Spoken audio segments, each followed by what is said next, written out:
Hello दोस्तों, स्वागत है आप सभी का एक और न्यू वीडियो में। दोस्तों आज की इस वीडियो में हम आप लोगों का एक न्यूमेरिकल जो पृष्ठीय क्षेत्रफल एवं आयतन वाले से है, तो उसी का एक प्रश्न सोचे आज एक प्रश्न इससे कराते हैं। देखिए, एक चीज मैं पहले ही बता दे रहा हूँ, प्रश्न आप लोगों का अधिकतम प्रश्न जो है आने का चांसेस इसी टाइप का है। इसी टाइप का मतलब जो भी दे दे, जैसे बेलन के ऊपर शंकु दे दे, शंकु के नीचे अर्धगोला लगा दे, तो इसी प्रकार से मिला जुला के दो ही चीज पूछेगा, या तो संपूर्ण पृष्ठ या तो आयतन, संपूर्ण पृष्ठ या आयतन। तो यहाँ पर चूंकि आयतन पूछे हैं, क्योंकि अभी कुछ बच्चा लोग अभी ये चैप्टर नहीं पढ़े होंगे, तो जो बच्चा लोग नहीं पढ़े हैं तो जाइए मेरे चैनल पर पढ़ लीजिए, वहाँ पर सब वीडियो पढ़ाइए। ठीक है, तो देखिए प्रश्न है, एक बेलन जिसकी त्रिज्या 7 सेंटीमीटर, ऊंचाई 10 सेंटीमीटर। एक बेलन है जिसकी त्रिज्या 7 सेंटीमीटर है, ऊंचाई 10 सेंटीमीटर है। ये चीज हो गया, ये हो गया, ये हो गया। फिर कह रहा है कि इसके दोनों सिरों पर अर्धगोला लाकर ऐसे जेट दिए कैप्सूल। एक सवाल दिया भी है बुक में। एक चीज और मैं बता दूं, जितना प्रश्न मैं करा रहा हूँ ये प्रश्न ना तो बुक से गए किसी, ना तो अभी किसी मॉडल पेपर का लिए हैं, बस अपने पास से ये सब सवाल बना रहे हैं। और जो भी सवाल हम बना रहे हैं समझ लीजिए PYQ है। ठीक है, तो इसीलिए भाई वीडियो देखते रहिए आप लोग। देखिए ये चीज हो गया, आप कहेंगे ये चीज है 10 सेंटीमीटर, यहाँ का है 7 सेंटीमीटर, ये भी है 7 सेंटीमीटर। तो आप अब नीचे क्या दिया है, देखिए इसके दोनों सिरों पर एक अर्धगोला लगा है, इधर भी अर्धगोला, इधर भी अर्धगोला, जिसकी त्रिज्या समान है या 7 सेंटीमीटर है। अगर समान त्रिज्या बोल दे, इस प्रश्न में एक चीज और बोल सकता था कि त्रिज्या समान, तो समान त्रिज्या बोले, चाहे वही त्रिज्या दे दे, तो इस प्रकार से बन गया। अब आप यहाँ पर लिखा है कि इस प्रकार बने आकृति का आयतन निकालिए। आप सिंपली लिखेंगे कि आकृति का आयतन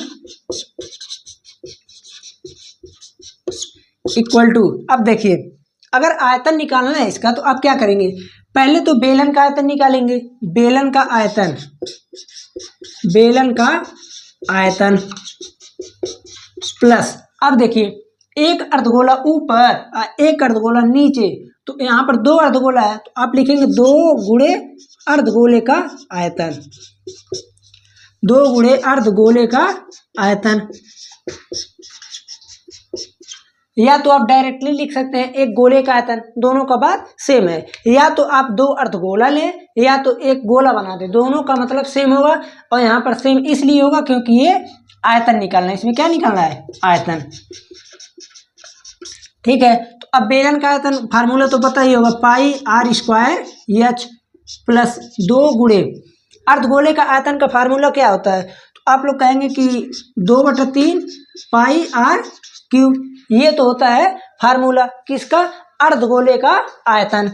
अब देखिए pi R square H plus 4/3 pi R cube, और 4/3 पाई आर क्यूब किसका आयतन है, गोले का। तो ये गोला ही लिखिए चाहे 2 अर्धगोले लिखिए, दोनों का मतलब सेम है।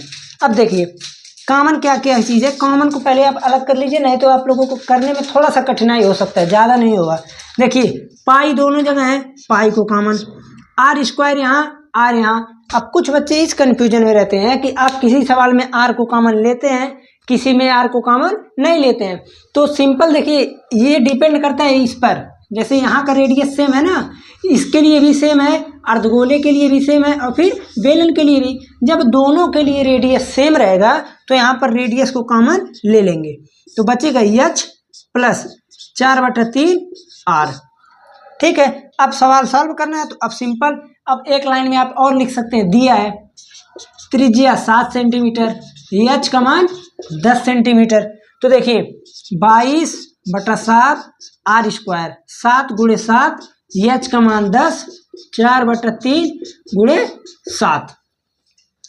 सब वैल्यू यहाँ पर जितना भी लिखा है, आर है तो आर की वैल्यू एच, और फिर यहाँ पर आर का वैल्यू। अब ए तो 7 से कट गया, 22 7 हो जाएगा 154, 154। और फिर यहाँ पर हो जाएगा 10 प्लस 28/3। और फिर और थोड़ा सा आगे जाए तो 154 गुणे इन दोनों को आपको क्या करना है, ऐड करना है। इन दोनों को जब देखिए पहले तो 10 का मल्टीप्लाई 3 में करेंगे तो हो जाएगा 30, 30 फिर 28 30 28 हो जाएगा। देखिए 8 5 3, तो यहाँ पर अब आप लोगों का काम है इसका मल्टीप्लाई करके आंसर लिख के आप लोग इसमें मात्रक क्या लिखेंगे, सेंटीमीटर क्यूब। अधिकतम बच्चे लोग मात्रक में भी थोड़ा सा गलती कर देते हैं। जहाँ पर कहीं भी आयतन की बात होगा हमेशा आप लोग वहाँ पर मात्रक जो भी दिया रहेगा उसका क्यूब लगाइएगा हमेशा। और जब कहीं भी पृष्ठीय क्षेत्रफल हो या संपूर्ण पृष्ठीय क्षेत्रफल हो, जहाँ कहीं भी क्षेत्रफल की बात होगी तो वहाँ पर उसको लगाएंगे सेंटीमीटर स्क्वायर। और फिर अगर लेंथ की बात हो रही तो ओनली सेंटीमीटर। ठीक है, ये रहा आप लोगों का प्रश्न। इसका उत्तर कमेंट में बता दीजिएगा जरूर।